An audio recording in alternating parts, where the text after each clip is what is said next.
Like, what is it that Sharif Cooper hasn't done that I can say he should do to say he's done it all? He won that championship. That was it.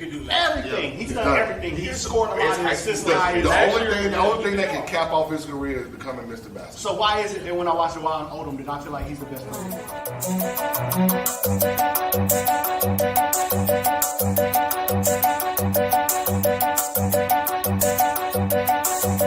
Every time I watch Juwan Odom play, I feel like I'm seeing something special. Like I'm seeing something that I'm not gonna maybe not see again.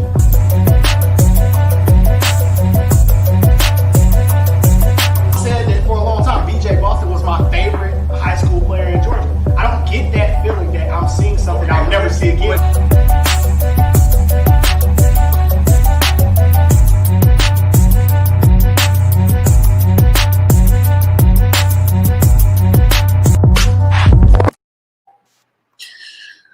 It's the Love of the Game podcast. We are in the building. We back. We in the house. It's Thursday night. Y'all already know what time it is. Y'all know how we get down. We're missing a couple of people, but don't worry. Locke and Bryce will be here. They had practice today and they're in the gym. I guess I won't give them a hard time. I'm gonna give them a hard time anyway. Like we understand how this works. Listen. Late because Dre arguing with kids because they drank up the Kool-Aid. They drank up all my Kool-Aid, man. They really did. Like that happened. I got water today. There's no Kool-Aid today. We got a special guest today, and here I am, Kool-Aidless. I made grape Kool-Aid, and they drank it all. Like that's Bryce is doing press conferences for AAU. That's correct. And who knows about Locke. They on the way, just left Hiram. I don't want to hear about Locke and Bryce leaving the gym. I don't. There are no excuses. The show must go on. Y'all get it. They've already been replaced. Y'all understand? Y'all see the replacement. We're already here. We're working. Hey man, we got, for those that don't know, Oral Roberts University went on an amazing run. The Golden Eagles soared, man, and got the job done in the NCAA tournament. Didn't get as far as they wanted to, but they got the job done in the NCAA tournament. And here we have a part of that great coaching staff for Oral Roberts, Coach Solo. Coach, great to have you on, man. Appreciate you for coming by, man. How you doing? I'm doing good, man. I'm glad to be on, man. It's a great feeling, man, that we made it to the NCAA tournament. And so, man, we just trying to rebuild for next year and get even further. For sure. I think it goes down. We were talking a little bit backstage about the production that you guys got from young players. Right. It didn't a lot of times, the production with teams make a run, especially teams that upset a lot of people and make a run in the NCAA tournament. A lot of it is based off of really being super duper senior heavy. Now, you guys had seniors on the roster, but you guys were getting big production from guys that were younger players, junior college guys like Kareem Thompson, Max A. Smith. A. Smith, am I saying it right? Yes, sir. A. Smith. All right, my God. Hey, man, when you shooting threes from the logo, somebody should at least get your name right, man. Right. But you guys had some younger players that was getting the job done, man. How are you feeling so far about the chances to come back next year and do it again? Man, I feel really good about next year. We got everybody coming back, with Max obviously leading the NCAA in scoring, and Kevin O'Banner being one of the better big men, that can step inside and out. And then you return guys like Kareem Thompson, Carlos Jurgens, and Francis Lashes. Man, we got our whole starting five back, and we only adding pieces to get better. So, man, I feel really good about our chances, man. I love our team, and our guys put in a lot of work, man. So I expect us to get even further next year. Coach, I got to ask, man, when did you know? A lot of times when you get a special team, you guys know before the rest of the world finds out. Did you come in early in the season and look at this team and was like, yo, like, this can happen, or was it something that developed during the year? I mean, I think we knew early. You know, I knew especially, man, when our guys stepped on campus and we started fall workouts. And when we got to it, man, you could see the talent that we had in the gym. I mean, we knew the guys that were coming off the bench were good too. So we knew we had a deep team and we knew we had a talented roster, man. And those guys put in a lot of work. So we knew, especially when we went on the road to Arkansas and we were up 10 at their place, and we went to Oklahoma State, and it was a close game, and we lose that game by a couple of points. We go to Wichita State, and we on the road, and that's a dogfight. You know what I mean? So we played those teams close to the non-conference. We actually felt like we should have won those games. Like everybody in that locker room was like, man, we gave that game away. You know what I mean? So once we got to the NCAA tournament and we saw the bracket, man, dudes were looking at that bracket like, man, we can get to this Elite Eight, and we play Baylor, man. It is what it is. We about to go out here and we about to scrap. Yeah, so that's kind of how our mindset was. We looked at the bracket, and we really thought we had a chance to get to that Elite Eight, man. I'm still pissed about Arkansas. So, I mean, we had that game as well. I feel like we gave that one away late, but yeah, I knew early on, man, that we had a special squad. for sure. I'm with you on that. Now, I didn't realize, look, I want to make sure that we understand. Y'all saying we looked at the schedule and we felt like, okay, we could make a run.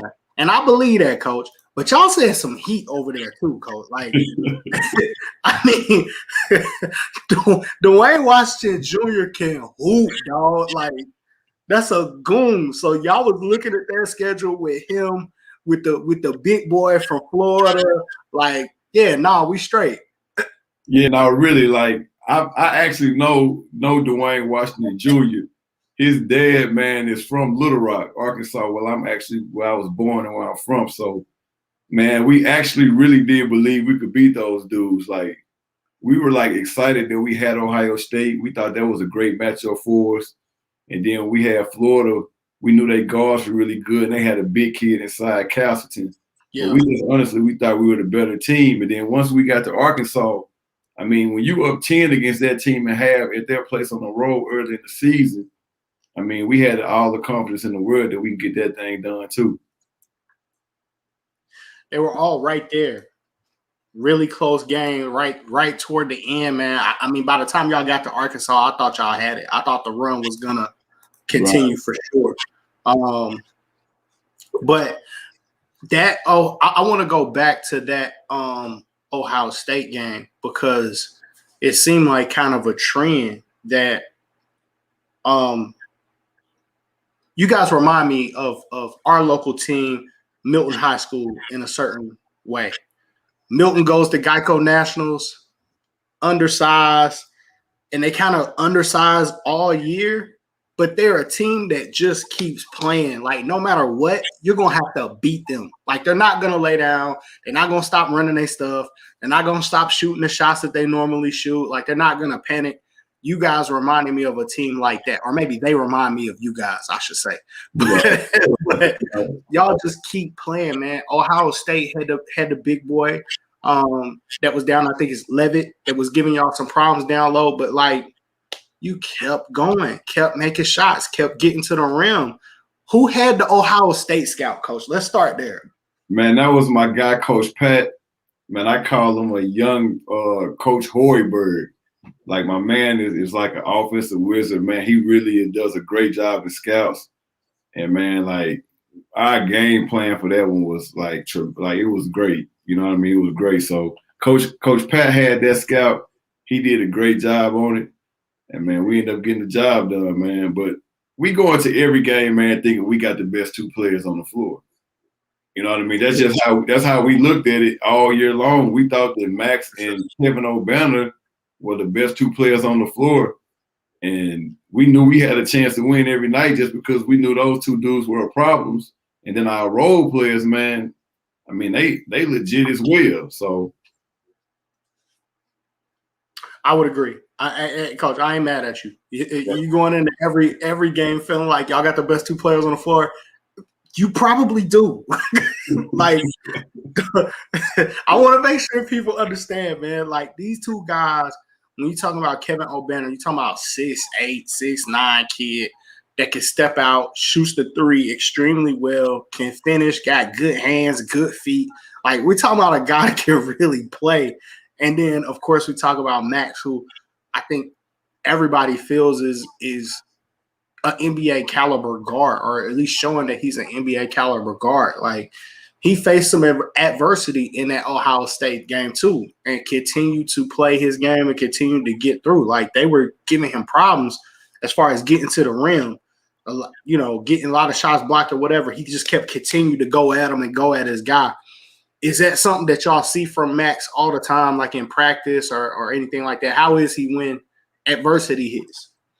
Man, he when adversity hit, man, Max is just he a different dude. You know, he got that it factor. You know, he's a special guy. So I like to say, man, Max is just relentless. You know what I mean? He never stops. He's gonna keep coming at you regardless of what the situation may be. I mean, he may be 0 for 8, but at the end of the day, man, Max puts in so much work that he's gonna keep shooting it. I mean, we had a game early in the year, man. Max shot 30 times. Like 30 times in a game. And I looked at that box score, and I can remember it like yesterday, man. It was me, Coach Mills, and Max. And we got on the elevator, and Coach said, Max, I didn't realize you took 30 shots. like, yeah. And Coach was like, keep shooting. You could have took more shots. You passed up a couple of them. You know what I mean? So anytime, man, a head coach got that type of confidence in you, man, I mean, you can't be stopped. Hey, man, I didn't know Max had the neon Krispy Kreme hot light sign on. He got the neon green light sign on. Oh, man, I'm telling you, man, Max will come down and shoot that thing and step back from 35 feet, and we over there living it, and we over there thinking that it's going in now. Like, every time he shoot it, we standing up like that's a bucket. So that's just the type of confidence that we have in him. And like I said, man, he just got that it factor. Hey, Coach, I ain't mad at it at all. I mean, like I said, I saw him hit some adversity during the Ohio State game, but he's still making shots, scoring the ball, turns it on. Florida, making shots, scoring the ball. Like, some of those threes that he take look like they were from the moon. like Coach, he shot that from the moon, man. And I could tell by his teammates' response or lack thereof that they've seen him work on those shots and they're used to seeing those shots go in because they didn't react at all. Man, he busts them up every day in practice, so they already know what time it is. I mean, every day in practice, man, that dude is getting work. Like, he's giving dudes hell out there, man. Like, in one of our scrimmages, man, he went for like 44. And one of our, I think it was a 30-minute scrimmage. And my man went for 44, and he missed like 4 shots. And that's when we were in there like, man, this dude here different. So, yeah. What was Max like as a freshman? Max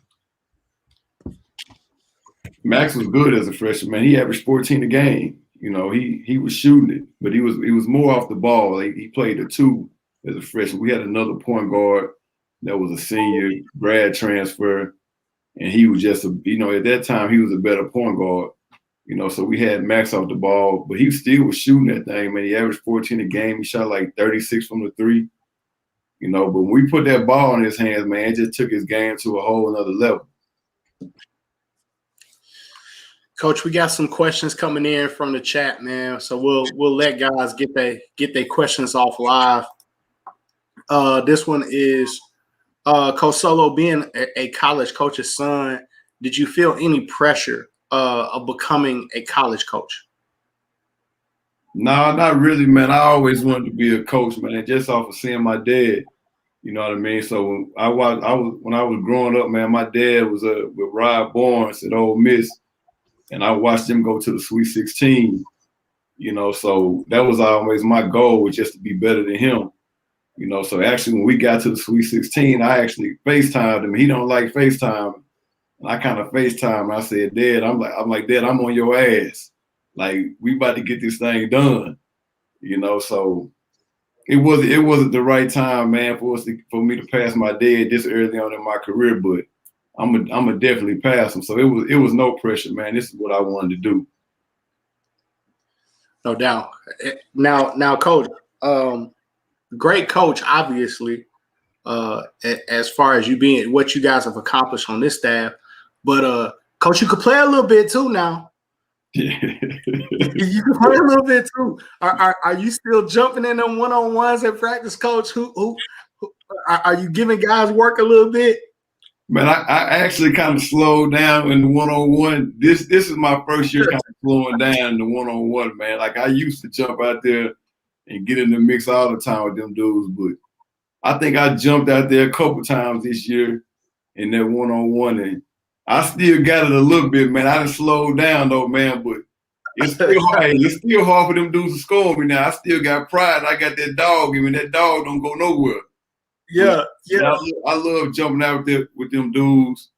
I'm active, man. So like I'm on the court, even in guard workouts, when I'm in there with the guards, man, I'm always getting there and I'm defending them, just giving them a strong body.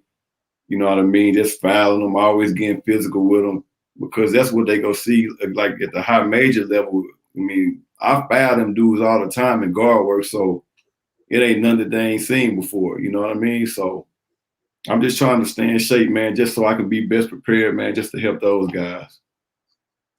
No doubt. Coach, you, for those that don't know, won Player of the Year in the Sun Belt, a league that we get a chance to see a lot here in Georgia.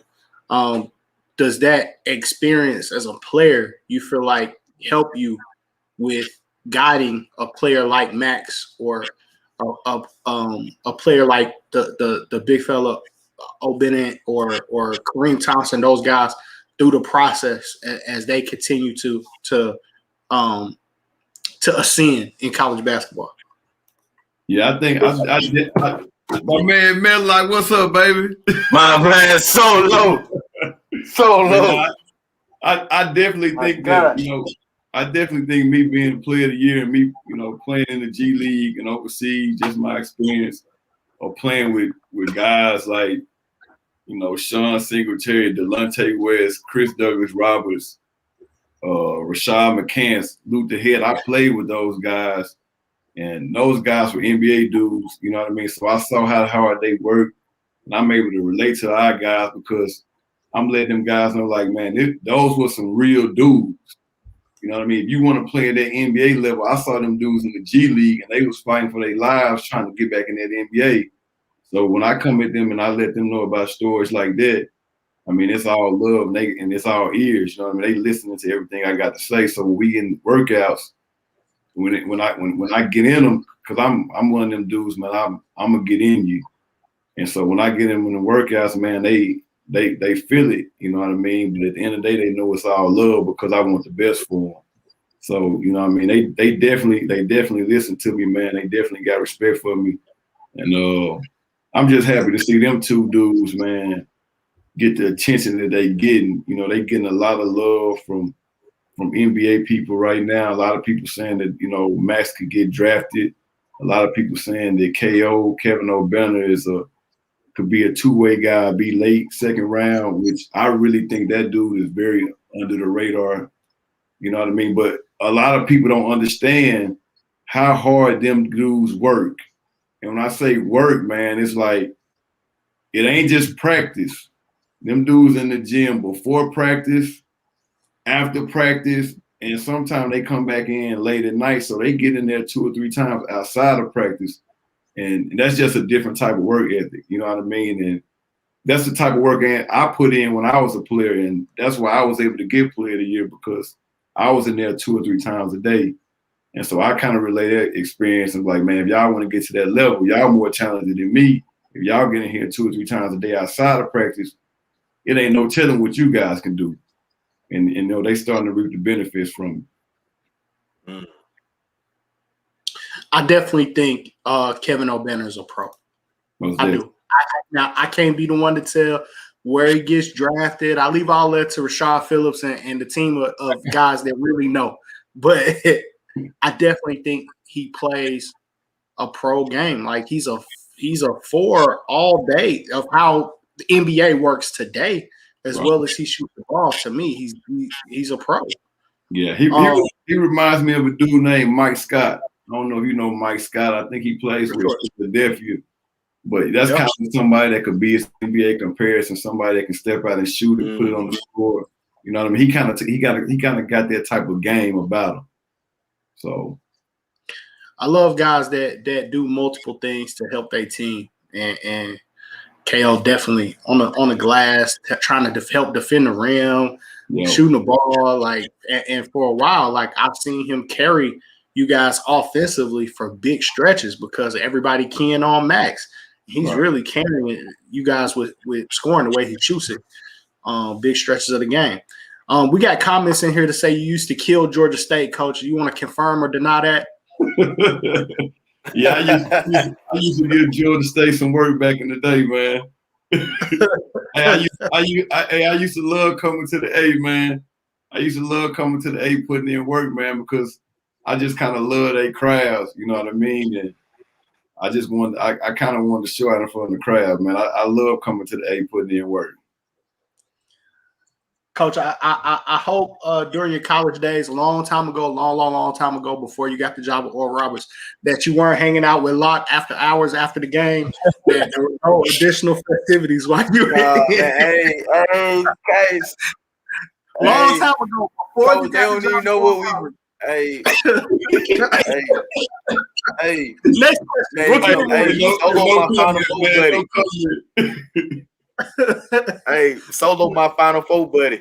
That's my dude, man. That's my dude. I got a story where me and Solo first met. Man, Solo was at the gym dressed up with some khakis with a collar shirt on during live period. Hey, man, I was trying to set the tone, man. So I was just looking at it. I said, man, that's just somebody I need with him. And I'm like, I said, what you looking for? He was just like, man, I'm looking for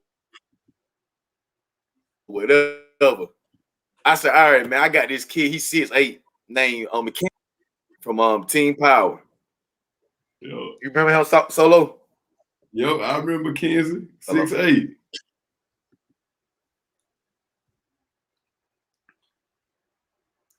Man, Lock with the janky internet service, man. Come on, man.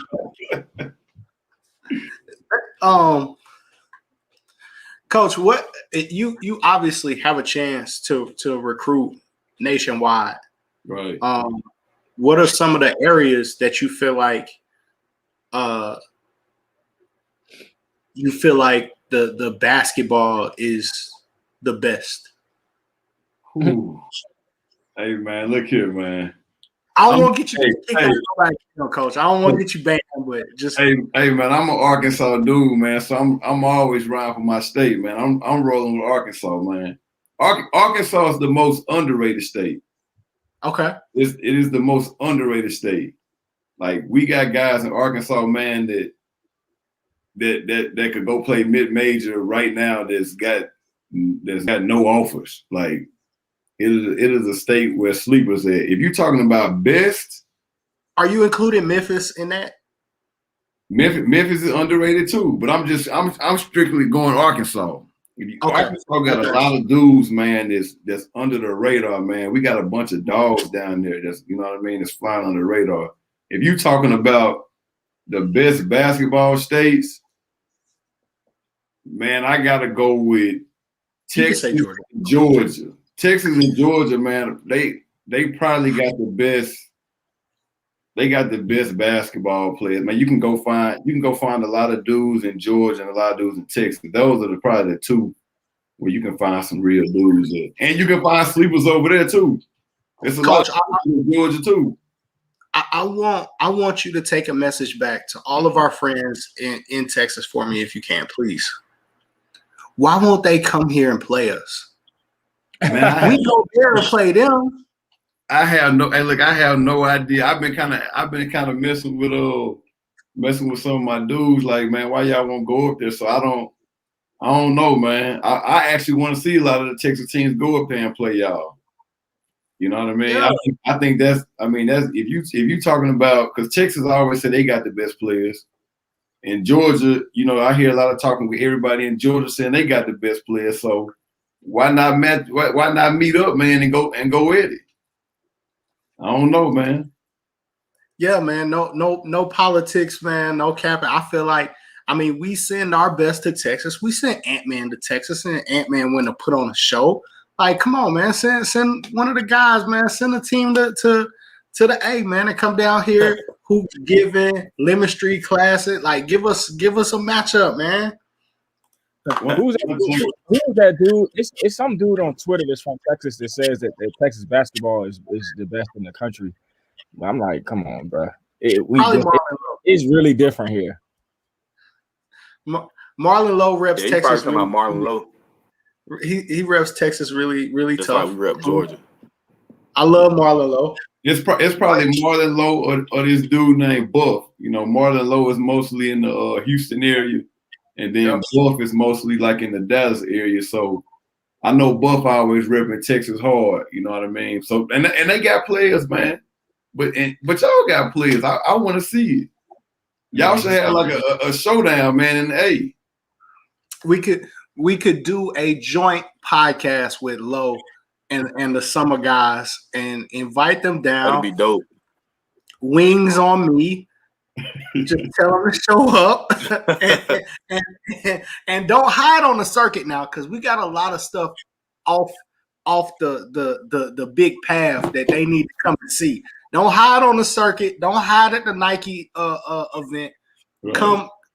We'll bring you around. Just tell them to come holler at us, man. We'll show them around. We'll show Marlon Lowe a good time, man. Right.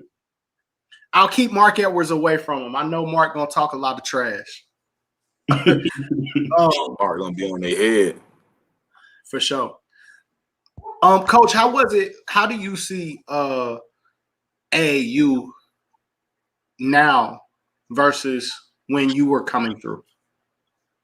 Do you feel like it is getting kids as many good opportunities or good exposure, you know, being that there are so many more teams now, or how do you see the differences? Yeah, I think you got to have AAU, man. AAU is where, I mean, that's where we spend our time at. You know what I mean? We every coach is out there on that summer circuit, you know what I mean, trying to find the next Ja Morant, you know what I mean? So, AAU, man, on that summer circuit, that's where it's at. You know what I mean? We get out to some high school games and we go to some high school practices, but man, them couple weeks we get at it in the summer, in the spring and summer, man, that's where it's at, man. AAU, it's different. It's different back when I played though, man. As far as like, it ain't like I was a dude. I was with the Arkansas Hawks, man. So I was like Arkansas Hawks ride or die. Like I spent from 8 years old to 18. You know what I mean? I sat on the bench with the Hawks from 8 to 13, 14, and I can remember sitting over there, man, and I'm dang near about to fight some of the starters because they coming out the game, they throwing the towel on my head, playing with me. You know what I mean? Like I was one of them dudes, and I'm ready to fight. You know what I mean? Every day, and then I just passed them dudes up. When we got to about 15, them same dudes, man, then they was coming out the bench. So it was a different as far as, man, dudes ain't switching, going to different AAU teams. You know what I mean? That's the only thing I don't like about it now is everybody's switching up. You know what I mean? Stay with your same AAU program, man, and get busy. Just pick the right fit from the start. You know what I mean? So that's the only difference between AAU, but the players are different. Like the players are way better than we were back in the day. It ain't even close. These dudes, man, these dudes are way better. Way better. Like not even close. They more skilled, they more athletic. You know what I mean? They just different. It's different breed of kids. So, but we definitely got to have AAU, man. We ain't got AAU, man. We all out here struggling to eat. we hear that a lot. Solo. Yep. Yeah, I was asking, do you think why so many people switch teams? Because there are so many teams you can go to now. Prior to when back in the 07, 06, you didn't have as many teams where you had to stay loyal because you ain't got nowhere else to play half of the time. But then now in the day where like you can leave the team Friday, be able to play on a new team Saturday morning. Yeah, you got a point. That's the main reason kids can leave and go play with another team just like that. You know what I'm saying? So that is the main reason, man. I just don't like it, man. Like, and I think that's part of the reason why we got kids in this transfer portal, man. They switching teams from AAU, you know what I mean? And now it's jumped into high school. They switching high school teams, and now you look at college, man. You got 1,500 kids in the transfer portal. You know what I mean? I feel like you should just stick it out, but you got to find the best fit from the start. It ain't all about going to play on the shoe circuit. You know what I mean? You might find a team that's not sponsored, but they go put the ball in your hands or they go develop you. So, you know, man, I think it's just about playing with the right fit too. Coach, how is it different looking at the transfer portal with so many kids in there? Is how are college staffs kind of handling the portal? Do you feel like, hey, we're gonna stick with the kids that we already kind of had on our board, or you know, are you guys sorting through or filtering through that transfer portal daily because new guys are hopping in, or are you cautious about why they're in the transfer portal? How do you guys feel about that? Man, I think most guys are just honestly, man. They looking at that transfer portal every 20 minutes. You know what I mean? Every 20 minutes, man, they looking at the transfer portal like, man, can I get this kid? Let me see what this kid. And I think there's some good high school kids out there, man, that's flying under the radar. They can come in and do what one of them kids in the transfer portal can do, if not better. You know what I mean? At the same time, man, some of these dudes are in that transfer portal because they didn't get it done. You know what I mean? Some of them dudes in the transfer portal because simply it just wasn't a great fit. You know what I mean? So you just got to kind of balance and find the right ones. You know what I mean? But we definitely, I can't lie, man, we definitely looking in that transfer portal. Like, we definitely have been doing that. So I can't take away from none of the guys that's been doing it because we've been looking in that transfer portal too, because everybody wants to get older. You know what I mean? Everybody wants to get old. They want guys that's 20 years, 21 years old, 22 years old. So my question is, how long does that last though? Does that last through June or July, or like how long are your coaches gonna be looking in the transfer portal? I think that's gonna last all the way until I say at least June, man. Like dudes are just gonna be looking at that transfer portal all day. And then, man, it's so crazy. You might get some of your dudes on campus, and this is where I don't agree with this, but you might get some of you guys on campus, man, and you might be like, he ain't good enough. Let me go look let me send him out to another school and get rid of him, and we're finna go jump in this portal. You know what I mean? So I think it's gonna last all the way up to June, man. I think it's really hurting the game. I think it's hurting these high school kids. You know what I mean? Because I think it's some great high school kids out there, man, that can go that's flying on the radar. And these kids are about to go to JUCO or probably to a prep school. Prep school, yeah. Which ain't bad. I mean, it ain't bad. So what is that conversation like, Coach? I don't know if y'all have ever had to do it, but when it just isn't working out with a kid, we got a comment in here that a lot of them are in the transfer portal because of that end of year exit meeting. Do high school guys really come in and understand that a lot of these scholarships is 1 year renewable and you really got to work? Do you see guys feel like that they've made it and kind of lax up once they get on campus, Coach? Or what are your thoughts? Yeah, man, I think some guys think it's a 4-year deal, man. But at the end of the day, it's business. It's a 1 year scholarship. But I've always thought that if you honor somebody, man, a scholarship, man, it should be 4 years. You know what I mean? Now if you and the coach have come to a disagreement and and you just feel like you need to go to another school, then that's fine. You know what I mean? Or here, man, I mean, or any of or here it might be like a situation where most of the time these kids, they coming into your office before you can even say something to them because they're not playing and they're not happy. You know what I mean? They're coming into they're already knowing a month or two left in the season that they want to leave. You know what I'm saying? And then there's some guys, man, who may be playing, but they want a bigger role.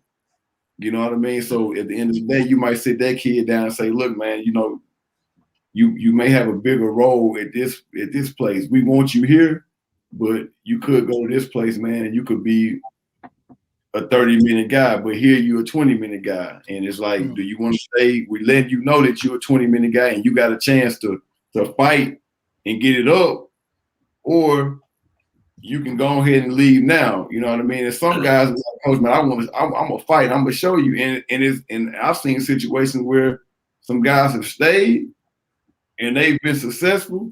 And I've seen situations, man, where guys have stayed and it's been bad for them because, like, it's like, man, we told you, man, you playing 20 minutes and you thought you was gonna play more than that. We got 3 dudes who started last year. You coming off the bench, like, accept your role. And if you keep developing, when those guys leave, then you'll be able to jump in. You know what I mean? So it's kind of like y'all seen the kid of Davion Mitchell for Baylor. Yes, sir. My man is a problem, right? But he went to Auburn, and they had the little dude Jared Harper. Yep. So my man got to play 17, 20 minutes a game, but Jared Harper was that dude, and Jared Harper's an NBA dude too. So he was sitting behind the NBA dude. And if he would have been patient, at least would have been a pro from Auburn. I think so. But obviously, man, he got out of there and he made the best move. And now he's about to be an NBA guy as well. But it's situations like that, like you're in front of an NBA dude, so guys don't want to wait. They don't want to. They want to just go ahead and leave. Just keep grinding it out. And when that NBA dude leaves, now it's your time, and you're more prepared because you've been going against an NBA dude all season long. Yeah. So, Coach, I've often said that people don't want to build it, man. They just want to be a part of it. And I don't necessarily knock kids for that. And I don't put that mentality all on kids because I see it with adults as well. right. That people don't want to build it. They just want to go be a part of it. Nobody wants to carve their own path anymore. It's very rare that you see that they'd rather go, jump on what somebody else is doing that's already established. So I agree, though. Grind it out, man. Do your thing. Any kid that plays for Man Up, man, don't call me about that transfer portal mess unless you graduated. I had a kid call me today, one of our babies, that graduated from the school that he's at and is going to enter the transfer portal as a red shirt, as a grad transfer. So that I'm cool. When he called me, hey, Coach, I'm looking another opportunity, looking for something that gets me in grad school with this, that major or whatever. Cool. We'll take care of you. But leaving early, man, don't call us with that. I'm not the one that you want to call. I'll help you, but I'm not the one that you want to talk to because I'm not going to make you feel great about it. Right. I'm not going to make you feel great about it. Solo, man, I've been wanting to ask you this. How good was y'all backcourt with you and my man Juice, Brian Shear, the coach at Three Rivers? Man, we had a loaded squad, man. AAU, man, we had a loaded squad. Like we had, when we were young, man, it was like Mike Conley, it was Juice. That was a starting backcourt. That's when I was coming off the bench, man. I'm over there clapping for them the whole game. But we had a squad, man. We was loaded. We was loaded, man. We used to get on some dudes' ass, man. Hey, tell the truth now, Coach. Was you clapping or was you kind of salty? Oh man, I was clapping and salty at the same time. You get out I ain't even gonna sit here and lie to you. You're there clapping, man. But you like, man, I know I'm better than you, but at that time, man, I just wasn't. It just is what it is. You know what I mean? So I was. you had a pro in front of you. Then Juice went to South Alabama, so you had some guys in front of you. Yeah, I had some dudes in front of me, man. So it was rough. And Coach, I wasn't on here earlier, but I don't think people really know the family tree of y'all, of you and your dad coach, your brother coach. You know, your dad's at the JUCO now. Yep. I forgot the exact name. Itawamba Junior College. Yeah. Hey, if y'all got any players, man, send my pops. He need a score, man. He needs somebody to come get 20. He needs somebody to come get 20 right now. Y'all got anybody that get 20, send them to Itawamba Junior College, man. They need a score. I got you, Coach. Man, you know I'm trying to send him something. You know, gotta go, dog. He's staying in the letter, man. It ain't but 3 hours away. So that's where he at. Tell Pops I got a goon for him. We'll talk. Right. Hey, he like guards. He got a guard out of South Georgia last year, Rod Jones out of Doherty. Yo, I think he averaged like 13 or 14 for him this year. Yeah, as a freshman, yeah. Yo. Got a show enough goon for you, Coach. Hey, that's good. If y'all ever see somebody like a Davion Mitchell, man, send them to ORU, baby. Send them over here. I need a sleeper though. I don't like the 4-star, 5-star dude, man. Find me the sleeper, man. I get in that lab and develop, man. Find me the sleeper. I ain't got no problem with being in that gym all day and all night, you know, with the kids. So find me the sleepers, man. Hey, that's something that ain't nobody saying nowadays. That give me the kid that I can develop. No, people won't plug and play nowadays, Coach. You might be a rare breed with that. You mean y'all developing at Oral Roberts, man? Y'all ain't got a grad assistant that works on that? Yeah, y'all man. doing it yourself? No, we got. I know our grad assistants, man. They are legit. Like when I tell you legit, they are legit, man. We got a grad assistant that works with Max a lot, man. Gets up a lot of shots with Max, and then we got another grad assistant that works with KO a lot and gets up a lot of shots too. But our grad assistant, man, they put in a lot of work with our guys, man. They always rebounding for them. But I love getting in the gym with dudes. So man, I'm gonna put in that time with them. That's just what I do.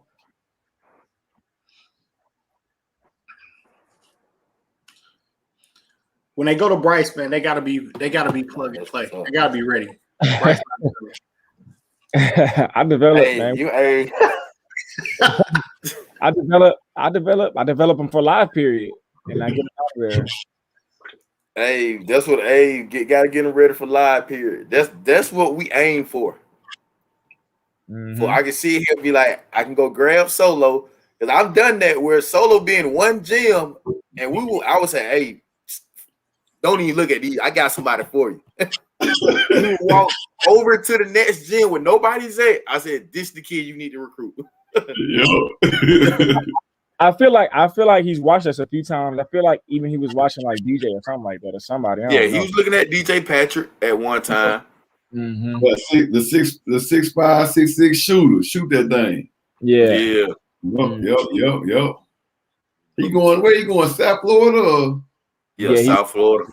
Oh, he's going to South Florida. I think I texted him and told him congratulations. Yeah, he's going to South Florida, man. That's what he wanted. He wanted to go high. So, you know. How come you didn't seal the deal, Bryce? What happened? What you mean? Nah, that wasn't Bryce. That wasn't Bryce. Me and Solo was working on that. It ain't come out. It ain't come out like we wanted, but we definitely talked about that. I just wanted to throw Bryce under the bus for no reason. No reason. Hey, but you can't throw me on the bus. Go look at my timeline, man. We had a press conference this whole week. I got one more coming up, maybe 2. So that wasn't on me. Locke was the middleman on that one. You know what I'm saying? We was trying. Oh, now I know why I didn't go right. Oh, damn. Oh, hold on. Hey, Locke got one done this week that might be one of the best because he got Chase Ballard done. And that wasn't easy. Locke got pulled, man. I give Locke a hard time. He got pulled. He just don't use the card enough. Man, the kid must not be good enough then. Yeah, I'm not gonna sign my name on the kid if he's not good enough. Touche. Hey, Solo. Solo talk about it all the time. He'll say, "Man, what you think about this kid?" Nah, he can play, but he can't play for you. Right, all the time. Hey man, we gotta hang out at the Final Four next year. Can we hang out Solo at my live Final Four, period? baby. Are we getting one? Does anybody know? Solo, they telling y'all, are we getting a live period, man? Man, hopefully July, man. Hopefully July. Hopefully the summertime, man. We'll get one. If we get one, can we expect to see you in Atlanta for one of those weekends? I know you got to keep the relationship solid in Dallas and Houston. I know, you know what I'm saying? We understand, but man, I come to the A before I go to Dallas and Houston. My man, I'll jump on that flight quick. Hey, or knowing me, man, I'll jump in that car and go ahead and hit that 8 to 9 hours.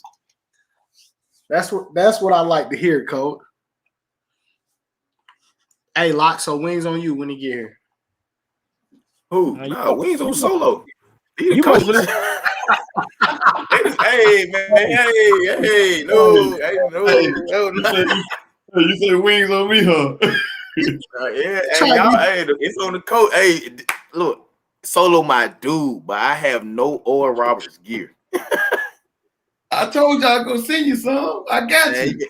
Man, hey, let me tell you, Solo act like he from Albany. He been telling me that for 2-3 years. I have been telling you that for 2-3 years, man. I tell you, I'm gonna send it to you, man, and I forget about it. I ain't gonna lie to you. Lock got your brother, man. Ask your brother. Lock got gear from every program this side of the Mason-Dixon line. I swear to God. Lock got JUCO gear, Division III gear. I don't even know how you do it. A lot of people got your mailing address. We're gonna say that. Man, it's the relate. I send them players. I tell them about players early. Vontavious Ward-Bright. Probably went JUCO player of the year in Alabama. I told Solo about this kid 2 years ago. You showed did. I said, look, nobody's recruiting him. Now, 2 years later, Solo's on heavy. Yeah, you sure did tell me about so that's where the relationship comes. I go, like you say, I know what type of players he's looking for. You know, he's looking for nobody's really recruiting. So once I see the talent, you know, Solo is a couple of other schools that they the first schools that I reach out to. So where you I know what type of players they like, so it's like easier. Dre, Lock got his homeboys. Where are you sending the kid from Lee County, Lock? That's what I want to know. What a kid from MJ might play with us tomorrow. He might go to Albany State, Fort Valley. We're gonna see. He's gonna probably. I'm trying to send him to a 4-year. Honestly. Hey, so the Canes, are we gonna talk about Coach? There's an AAU transfer portal. AAU transfer portal. There's an AAU transfer portal, and Locke and Bryce have done well in the transfer portal.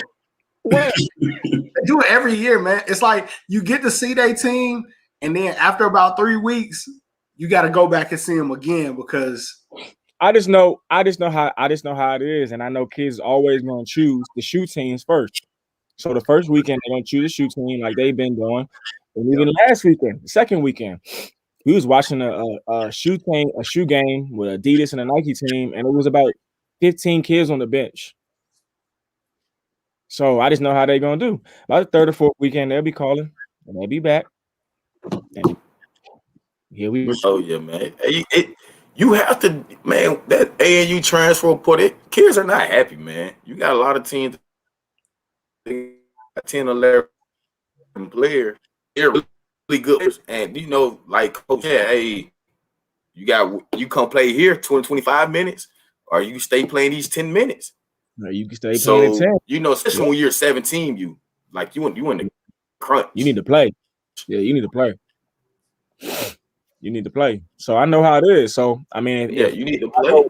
And it's like, Oral Roberts can't recruit a kid.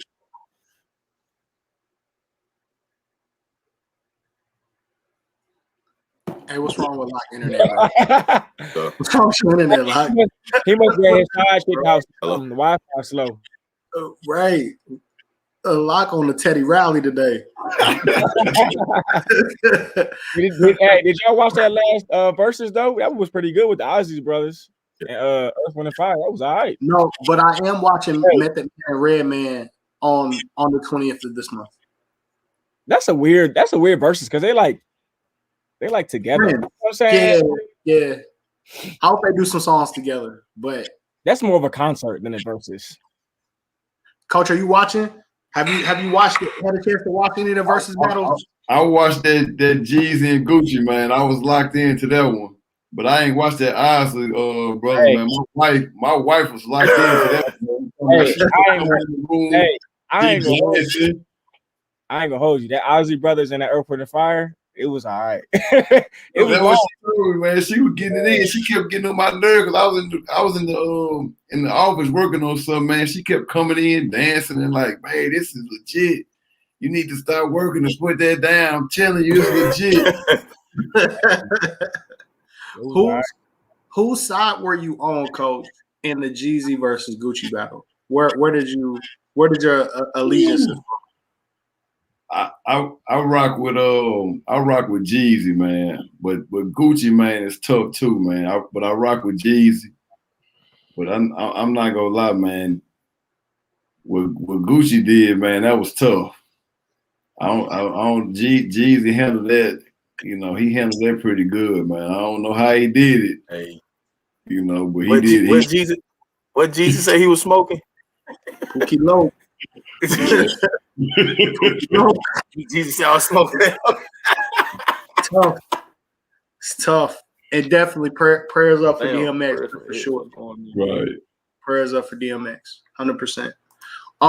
Coach, what are your guys playing now? See, we're used to asking people what their guys are playing in the locker room, and it'd be all Atlanta rappers. But you guys are in Tulsa, Oklahoma. What are your guys listen to in the locker room? Man, they play a little bit of everything, man. But I would say though, I hear Moneybagg the most. I hear him playing Moneybagg Yo the most. But they play a little bit of everything. But that's the guy. That's the guy. Gotta rock with that Moneybagg. Yeah, they play that Moneybagg a lot. He going crazy. Them last few songs, he going crazy. Like Moneybagg get you through some situations. Yeah, he tough. Coach, do you try to put guys on to any of the music that you came through listening to? You try to educate the young whippersnappers. Man, they don't want to hear my music, man. I'm playing, I'm playing Boosie and Webby. I'm real big on Boosie and Webby, man. I'm playing that, man. They like, man, you playing Boosie? Man, Boosie old, man. Why you playing that? You know what I mean? But yeah, that's just who I be rocking with: Boosie, Webby, Yo Gotti. You know what I mean? That's who I listen to all the time. I got to play some Master P the other day, man. One of my players was like, "Who was that?" I'm like, "Man, you don't know P?" I did not ask this question, Cole, because being you from Little Rock or played in Little Rock. Do you listen to Chopped and Screwed? Were you a part of that screw tape era? Yeah, I listen. Yeah, I listen to some Chopped and Screwed stuff, man. I used to listen to it. These dudes ain't necessarily ready for the screw tapes, man. But I kind of wish they would bring that back. Yeah, that was a style back in the day. I miss the screw tape era, man. I really do. Kiki, Pokey, and Ree. I miss that. That was a vibe. Yeah, I miss when guys had their own distinct sound. Right. Like now, New York, you can tell the difference. Yeah, right now, New York rap sounds like Atlanta rap to me. God bless the dead. What's my man name? The Brooklyn dude, the cat that got killed, the young boy. Pop Smoke. Pop Smoke, yeah.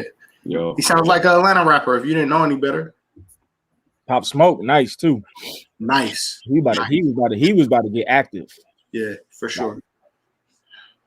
I am not talking about Banging in Little Rock. Okay, so Coach, Banging in Little Rock has been a topic on this show before.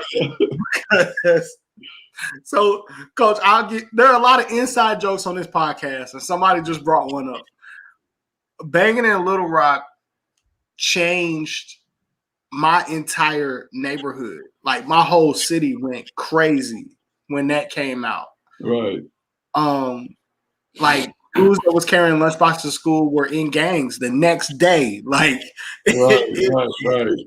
It turned. I'm from Louisville, Kentucky, and it turned the city of Louisville upside down, man. What was your impact or your memories of that time?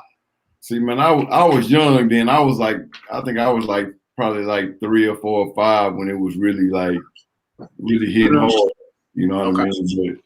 But I mean, it's still the same. It just ain't them dudes ain't really. It ain't like that no more. You know what I mean? But it really was bad though. It really was they really was banging hard back in the day. You know, they was going hard and. I mean, but I feel like man, you got your rough parts where they go hard like that every day. You know what I mean? It just ain't Little Rock. I mean, you got your Memphis, you got some spots out there in Georgia to where they all banging, man. That's what these kids, man. They thought that was the trend back in the day, and these young kids, they still trying to do it.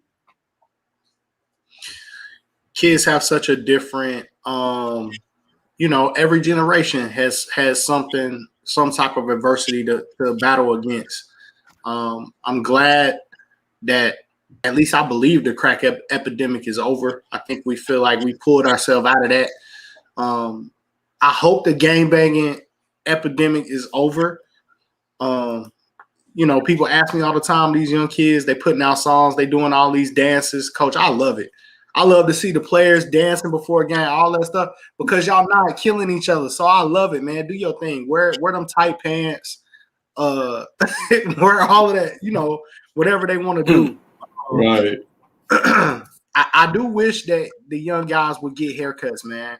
I wish they would get haircuts. But outside of that, I'm glad they're not doing all of that stuff that I grew up seeing, and they doing their own kind of thing. But they have challenges, especially with these phones and the information and social media that they have in their hand. Do y'all ever have issues with kids like, reporters saying negative things about them and they're reading those comments on social media or different things like that? Do y'all have any issues with that stuff, or are kids able to kind of move away from it? Nah, we kind of tell our guys to kind of block out that outside noise. You know what I mean? Like Kevin O'Banner was one of our best players, obviously, but like he didn't even have his Twitter going during the season. You know what I mean? He just stayed off of it. So we try to tell our guys just to kind of block out that noise, man. Just kind of stay focused. You know what I mean? But at the end of the day, man, these kids, man, they go find out what they want to find out. You know what I mean? You gotta kind of try to prevent them from listening to it and just focus. For sure. Coach, I want to ask one last thing, man, about this 20,000 shots, man. Like, Coach, what's the story? Is that real? Y'all got guys getting, is it 20,000 shots or is it 20,000 makes? Yeah, it's 20,000 makes. 20,000 makes, and I think Coach give you like a month. It's like a month to do it, maybe a month and 4 or 5 days or something like that. But you got I think it's a month to do it, to get 20,000 shots. And Kevin O'Banner is the one who he did it in 6 days.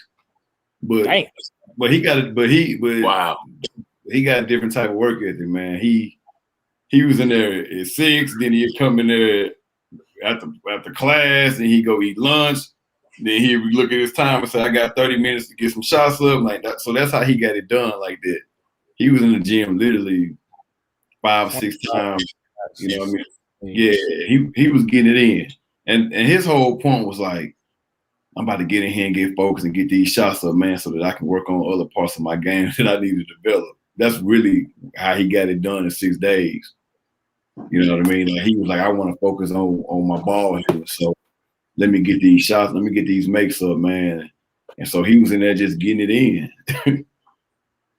20,000 makes. Who counts, coach? IGAs count. You gotta have a GA with you when you shoot.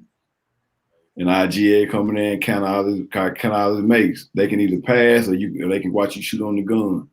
And he was doing both. I literally saw him in the gym one time like 6 times. I'm like, man, what you doing? He's like, coach, I gotta get these makes in, man. And that's how he got it done in 6 days. Like he literally got 20,000 in 6 days. Hey, so for the kids that's listening, if you want that Krispy Kreme neon green light to shoot whenever you want to, get 20,000 makes in 6 days. We'll double that. Get 20,000 makes in 2 weeks. 2 weeks. Get it done. Get it done. Get it done. And your coach will probably give you the green light. Bryce gonna let you shoot whenever you want to shoot. If you know you got 20,000 makes in the last 2 weeks. Ain't that right, Bryce? Mm-hmm. We were letting people shoot. Man, Bryce be out there playing musical chairs. Hey, if you don't I had to tell Bryce, hey man, he all right, man. Keep him in there, man. Then he'll come and shoot a 3. I don't be doing that no more. I'll take kid out if they not playing hard. Other than that, I'll let them play. I'll take them out if they don't shoot. You end up traveling because you don't shoot. You got to come out. 20,000. Hey, that's good though. You should take them out when they don't shoot. That help them kids develop their mindset of just being aggressive. Mm-hmm. You know what I mean? Being more aggressive. So I like that. For sure. Coach, I appreciate you coming on, man. We definitely appreciate your time. We appreciate you kicking it with us, man. Definitely wishing you guys the best. Can't wait to watch you guys next year. Man, appreciate y'all for having me, man. Y'all stay safe, man. Appreciate it.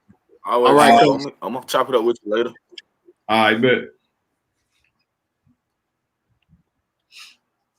Great dude, man.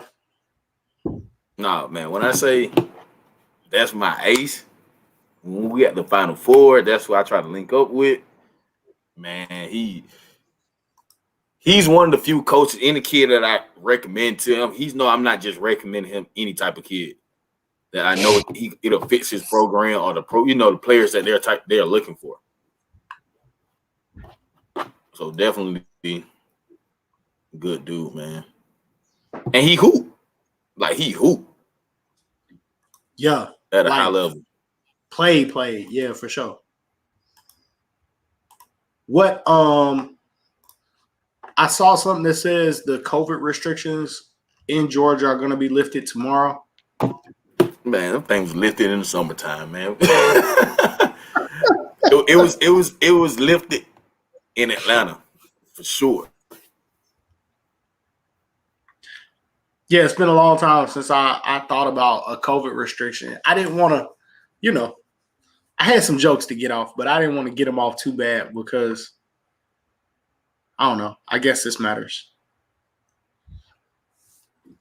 Are y'all planning on handling anything any differently now that the restrictions are lifted officially? Is it going to change anything? We think at these tournaments? I'm still going to do it. I got so used to wearing a mask. It's like it's going to be coming. So I'm still going to probably wear a mask. I'm still going to wash my hands. I'm still going to look at people funny when they sneeze. So. For sure. I think people are kind of getting over it now, to be honest. Like they starting to get the vaccine and they like, man, I'm about to be out here. I don't care. I got 1. I'm on my way to 2. I'll see y'all soon. So when are you second shotting, Bryce? Wednesday.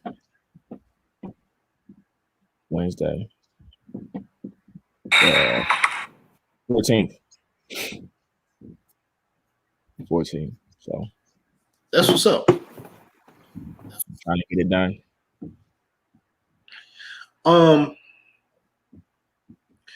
We just got through the Tip-Off Classic this past weekend. Yeah, some people were a Great little event, upset. man. I really enjoyed it. Some people were upset about the media Well, coverage, parking. man, It was a good let's event, speak though. on that. What about the media coverage were people upset with? And like I tell people, man, we enjoyed it, man. I guess people didn't get the tweets or the coverage of what they want. But at the end of the day, it's a platform. That platform is good for independent teams, but it's mainly for matchups for shoe teams. Right. Because That's the matchups that we've seen, you're not gonna get those matchups a lot of times any place else. Mm-hmm. You had teams for Canada playing against Scooter from Game Elite. Like, you're not gonna get those matchups anywhere else. Grassroots. Like, it was some of the top kids. So, people who always say about the coverage, like, it is. My thing is the same people that complain are the same people that are gonna keep coming back. People are always gonna have something to complain about. My only issue is Jerome put on an event. I didn't have any issues with the event. I thought it was pretty good. My only issue is I don't like driving Swanee.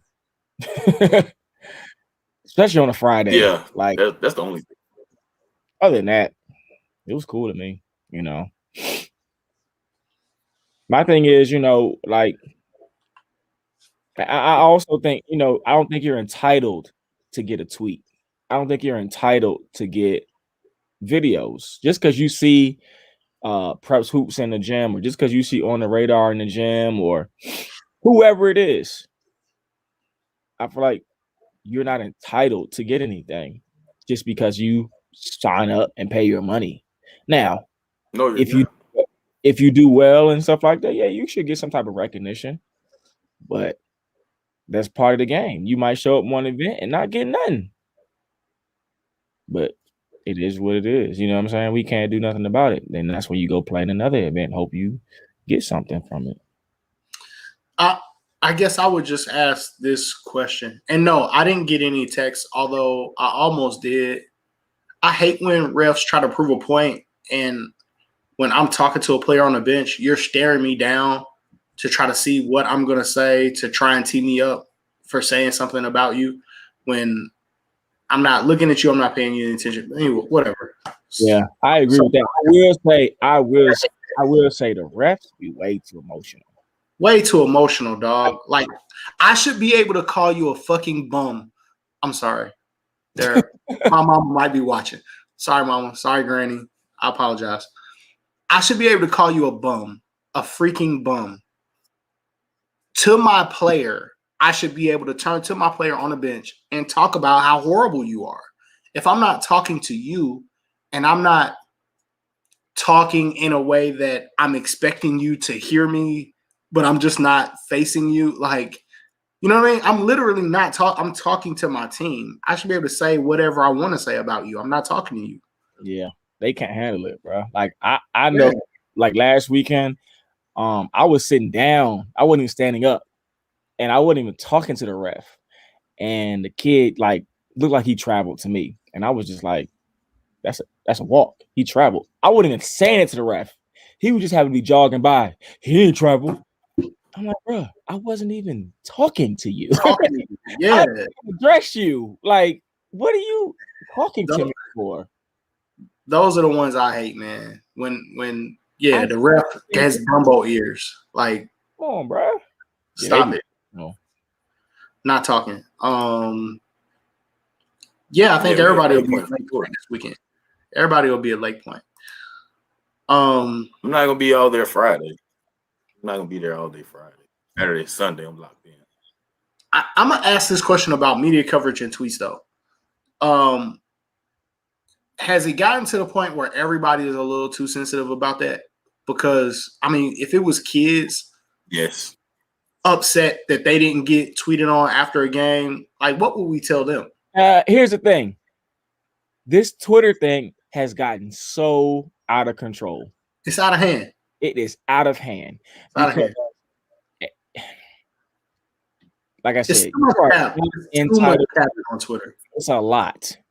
And everybody is not valid. everybody is not stamped or certified. Yes. You are not entitled. Like I said, you ain't entitled to nothing just because you are playing in a specific jersey for a specific program at a specific game. There are too many people on Twitter trying to create a buzz about nothing. At the end of the day, something it keeps them relevant. Yeah, so but does it really?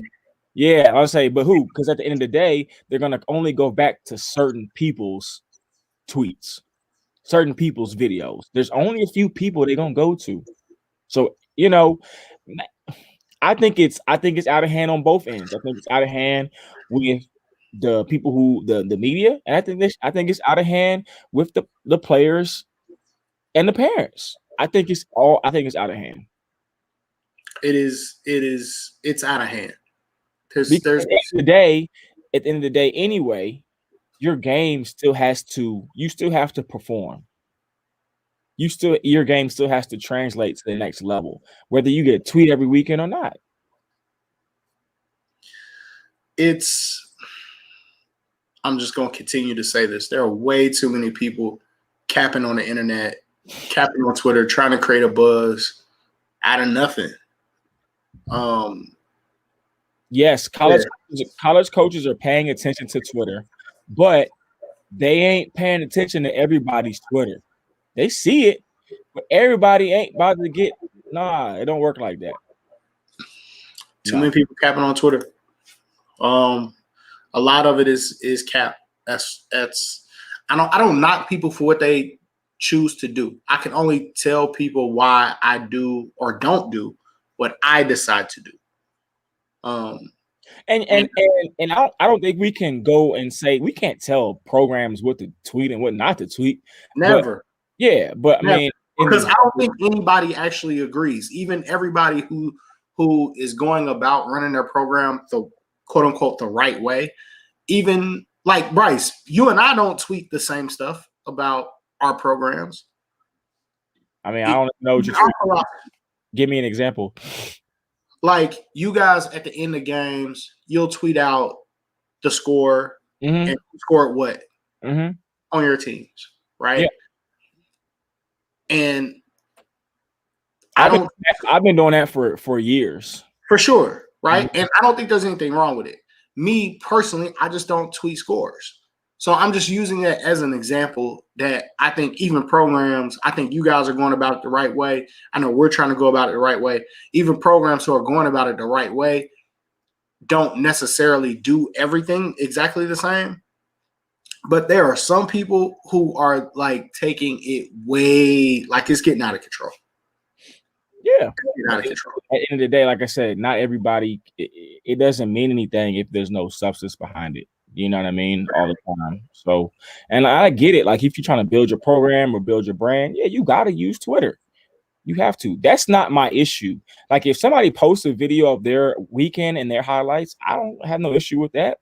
I don't have an issue with any of it. I just know that it's kind of out of hand with people thinking that Twitter is how you solely get scholarships. Build your program. Yeah. It's not. Yeah, it's not. It helps. Yeah. It helps.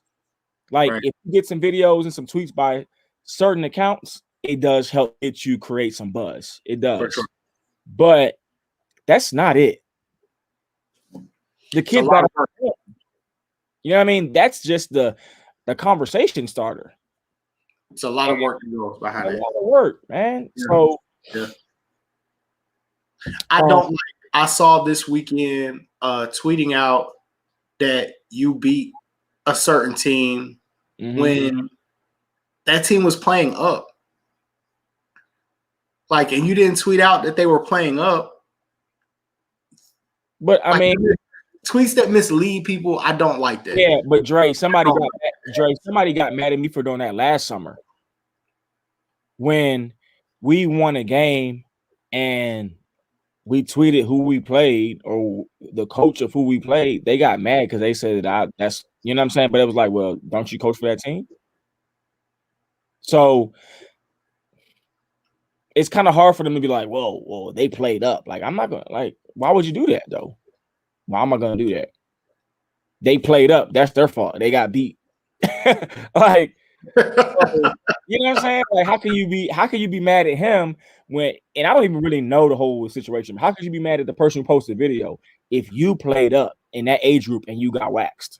I'm not mad about the posting of the video. I think Okay. what the tweet indicated was that like they beat an EYBL team. It did. You did, but you didn't beat the EYBL team at your age group. You lost. You did play them, but you lost to them and you didn't post that.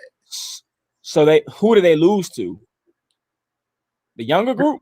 They lost to the group that was their age. Oh, but they did not post that. But they beat. I got. And they beat the younger group and they posted that. That makes sense. I don't mind programs that post a score when you post the score of every game. Yeah. Win or lose, if you're gonna post them all. And I have my reasons for doing that, honestly.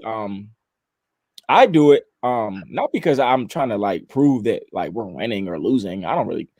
Yeah. I post it because it's another way for me to show who somebody is. You know what I mean? Like nobody knows who Dominique Henderson is. Okay, Dominique comes out and plays well. I can tweet it. You know what I mean? It's just something that I've always done. And if my stats are really done right for that game, then I'll really do, rebounds and points. If not, I'll just do points and stuff like that. So I have my reasons just based off of trying to get a little extra exposure. I don't really do it to say, now if we do win every game, then yeah, I might throw that in there. You know what I'm saying? But I try to post the ones that we lose too. You know what I'm saying? I try to repost if somebody already tweets. I try to repost that too because it happens. But my only thing is like I said, like, yeah, man, I was looking for more tweets, but at the end of the day, I was looking for more media. But at the end of the day, like I said, we still played in it. Maybe if we would have done a little bit better, maybe we got a few more tweets. So I can't really say nothing about it. You know what I'm saying? Like, I can't act like I'm owed something just because we paid. That's like you know what I'm saying? That's like a participation trophy. I think it's funny you brought that up because that's exactly what I was thinking earlier today, that tweets have become the new participation trophy.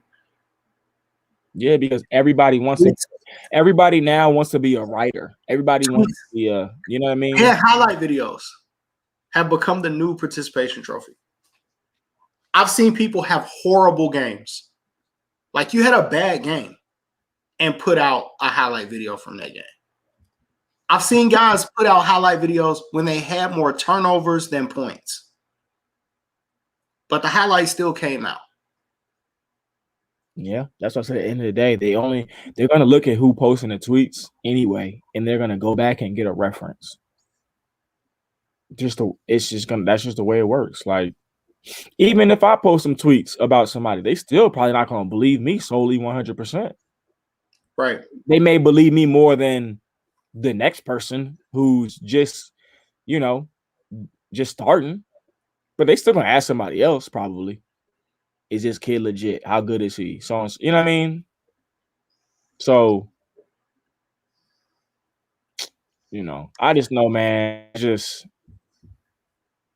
your game still has to, like, your game has to speak for itself.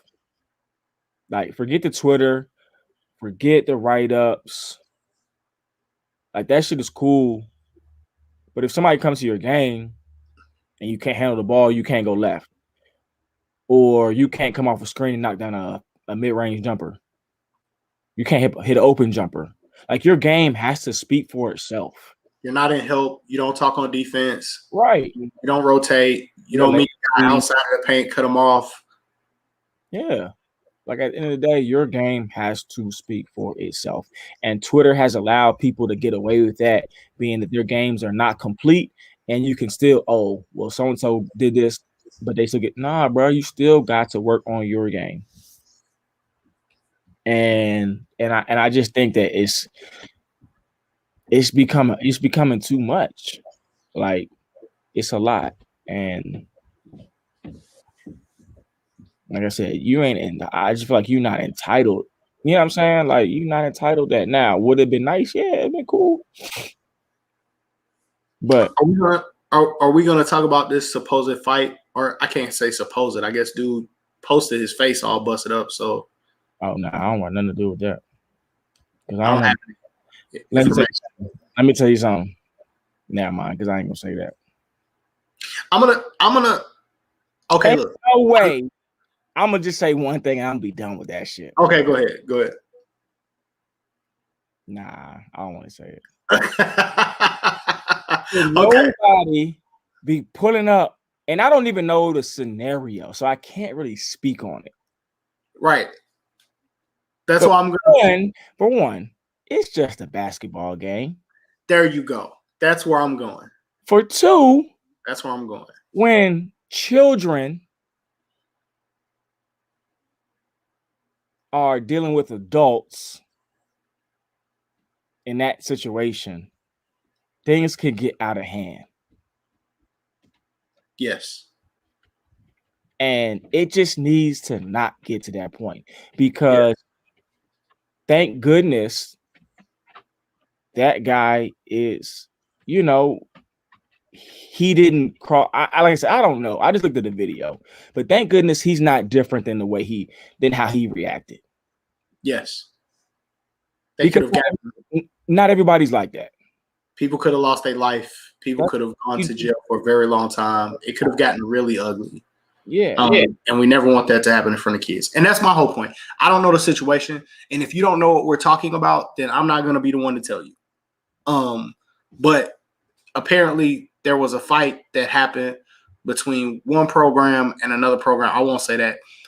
The coach of one program, per his tweet, said that an entire team jumped on him after a game. That was what his tweet said. I was not there. I wasn't even at that event. We were at the Tip-Off Classic, and this did not happen at the Tip-Off Classic.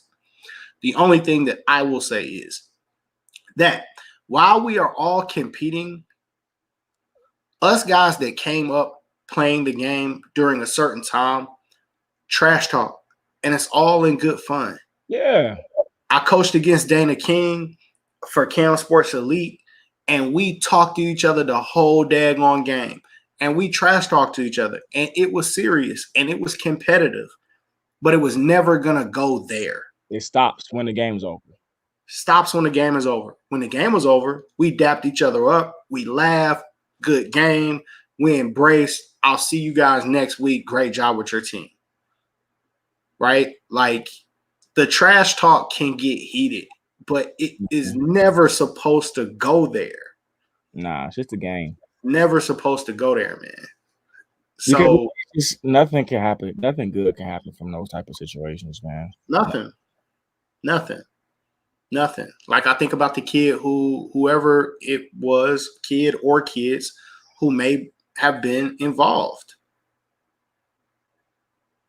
You know, like if a coach, and I talked to a kid during a game and the kid was getting fouled and the refs are not calling it, the first thing I do is talk to the ref and say, listen, my kid is not responding to this.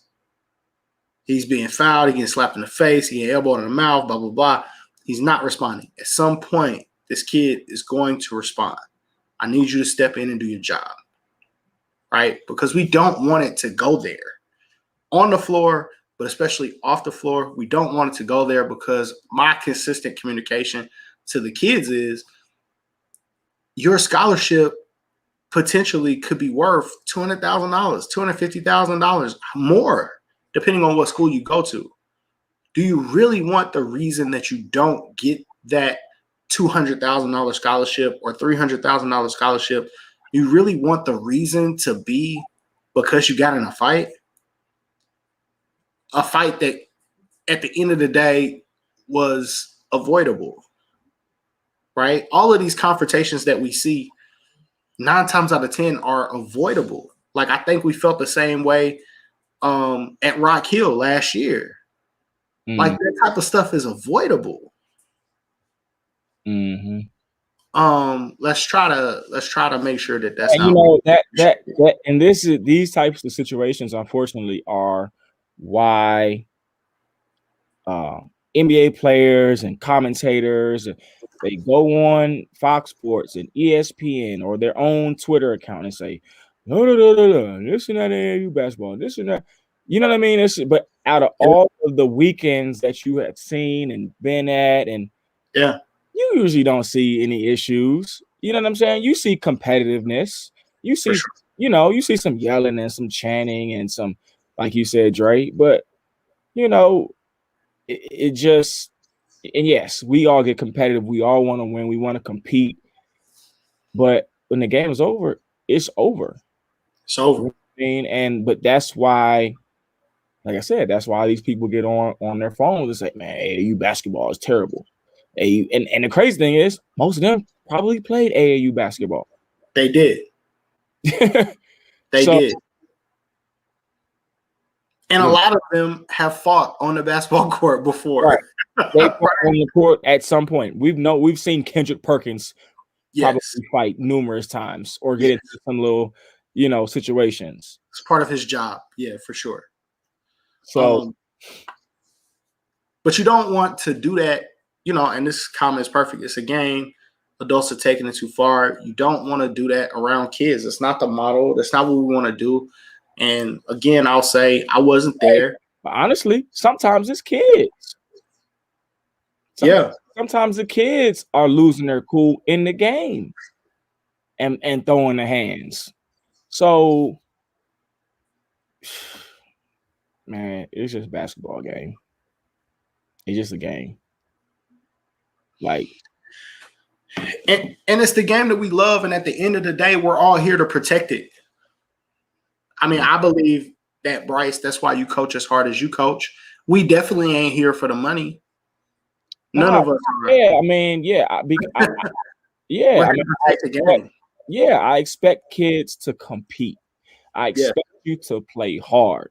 Yes. But there's also a line that when you tiptoe on that line, go ahead and sit down. Go ahead and calm yourself down.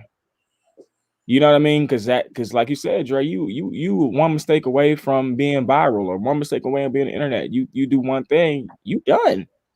Yes. So yeah. I don't want I know though how these situations can be and how a kid can be charged up to do certain things. And I'm not saying that happened in this situation. I just want to say again, we're talking about this situation as a general topic because Bryce was not there. I was not there. We were at a totally different event. So I'm not giving the names of the organization. I'm not giving any of that because if you know, you know. If you don't, you don't. But I just think it's so important because we've seen it come close to this many times, and we've actually seen this happen multiple times. And collectively, us as the guiding force in all of this, that we need to understand that it's stupid. People shouldn't be fighting, man. Don't fight with your parents. It should never come to that. Don't fight with the opposing coach. It should never come to that. Don't fight with your kid unless somebody does something to your kid that makes you feel like your kid is in some sort of danger. Do what you have to do to protect your child and then get your child out of that situation. But outside of that, I've seen parents, at the opening, face to face, getting ready to come to blows, and I walk past them and I say, hey, it's Saturday. If you go to Cobb County, you ain't getting out till Tuesday. Like, do you really want to go sit in a jail cell until Tuesday because you didn't feel like your kid got the amount of shots that he was supposed to get or didn't get the playing time that he was supposed to get on this basketball team? Do you really want to go sit in Cobb County until Tuesday or Gwinnett County or wherever you're going to be until Tuesday or Wednesday? Is it really that? Like, it's not, it can't be that. So we have to let the emotions of that game settle and do better as adults. I agree with this comment. Adults have to set the tone. I saw a kid make a dunk and get in the opposing player's face that wasn't even in the play. Why? Yeah. I've seen players, I had this conversation.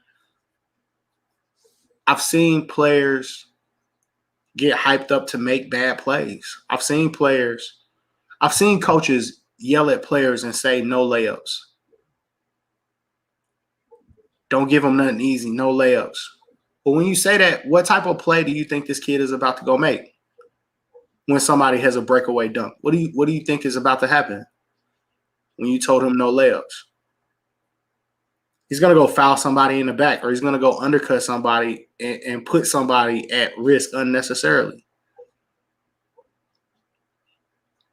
Like, adults have to set the tone. We got to do better. I hope everybody in that situation is good. I hope that never happens again. Wish that organization well. I hope whatever happened that they are working on it or have it fixed. They put out a statement where they explained it, but kind of, I don't know. They gave their explanation. There's security at these tournaments, but very little. I don't know that I've been to any event where there's a large police or security presence. And to be honest, I don't want there to be. Because considering all the teams that play in these events week in and week out, all the kids that are there, all the coaches that are there, all the fans that are there, these events go on relatively drama-free, to be honest, considering the amount of people that are in and out of these gyms. So I don't want to see huge amounts of security because we've never needed that. At the end of the day, we're talking about one happenstance. I don't think we're seeing this happen widespread. We just got a few people who, from time to time, get out of line. And we want to do better. But I don't think this is a huge problem or a black eye to AAU.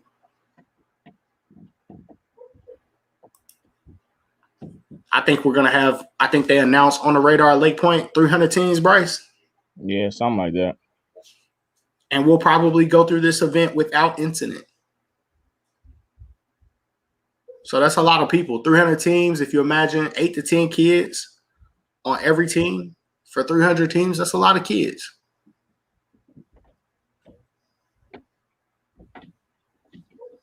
So I don't expect to see, kids squaring up. Or anybody squaring up for that matter. But we got to keep that at the forefront, I think. I want to call out a couple of kids from the Tip-Off Classic, though. I don't know if you have any kids you want to talk about, but I'm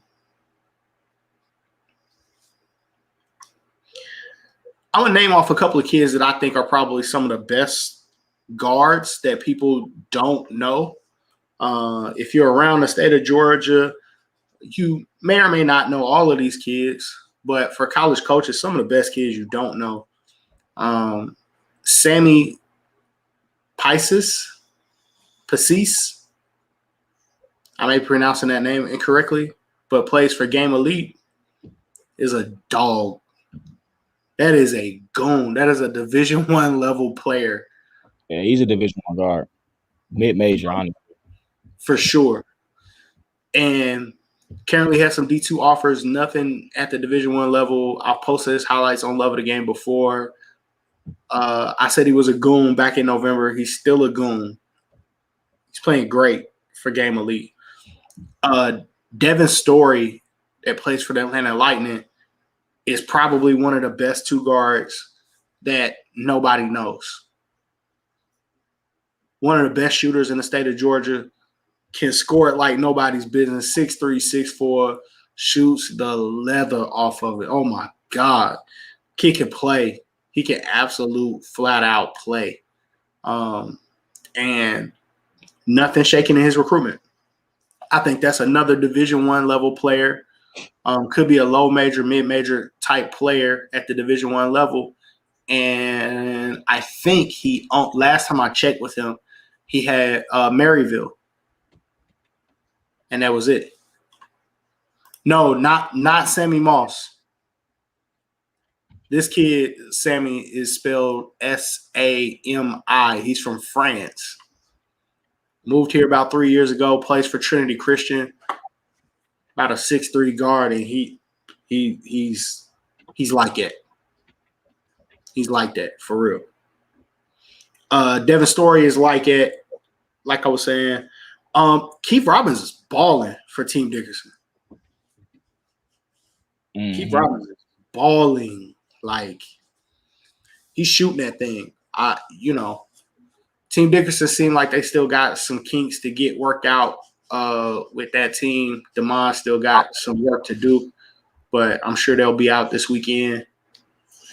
But Keith Robinson is scoring the ball, which I think that's probably his job on that team, and he's getting it done.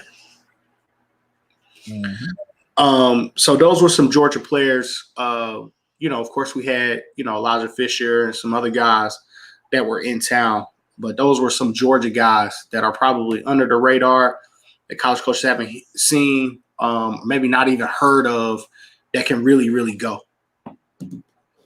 You actually kind of highlighted the same guys I was going to, so.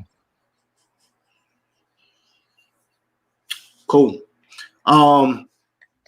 We can close, man, with On the Radar Sweet 16 this weekend. Yep. Yeah.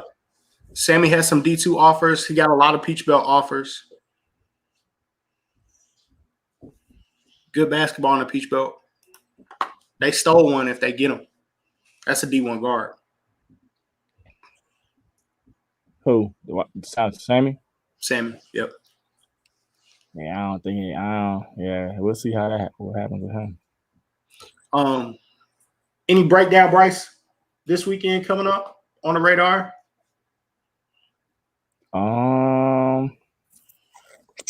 We play. Y'all got a great schedule or what? Are y'all bringing two teams or y'all going to one team or what? What are y'all doing for 17? I don't know. We it's a little tricky because some people not showing up because they on spring break and things like that. But we'll have two teams. One team will play Team Dad EYBL tomorrow at 6. So we'll see how that goes. Good stuff. Good stuff, man. And of course we had the third team, the younger team too. So 3 teams still, at least for one more weekend.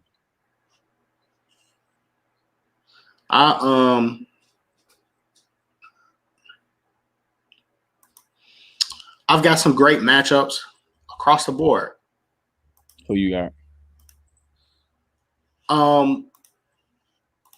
We get a chance to play Team Carroll this weekend. 17U? 17U. What time is that?